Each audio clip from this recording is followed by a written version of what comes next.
બીજાના પડછાયામાં ઊભા રહેવાથી પોતાનો પડછાયો ક્યારેય દેખાતો નથી. પોતાનો પડછાયો નિર્માણ કરવા માટે પોતે તડકામાં ઊભું રહેવું પડે છે.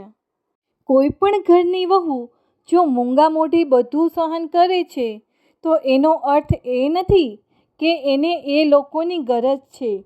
બસ એ એટલું ઈચ્છે છે કે એની વેદના એના પિયર સુધી ના પહોંચે. જિંદગી જીવવાની બે જ રીત હું જાણું છું. કોઈ એક ખૂણામાં બેસી રડી લઉં છું કે પછી દુનિયાના દરેક ખૂણે લડી લઉં છું. કાગળ ક્યારેય રોતા નથી. બસ એ માનવીને રોવડાવી દે છે. પછી એ ભલે ને પ્રેમપત્ર હોય, રિઝલ્ટ હોય કે પછી મેડિકલ રિપોર્ટ. બધું જ બરાબર થઈ જશે. બસ તમે હસવાનું ના છોડતા. મર્દનો ઊંચો અવાજ સ્ત્રીને ચૂપ કરાવી દે છે, પણ સ્ત્રીનું મૌન મર્દના પાયા જ હલાવી નાખે છે.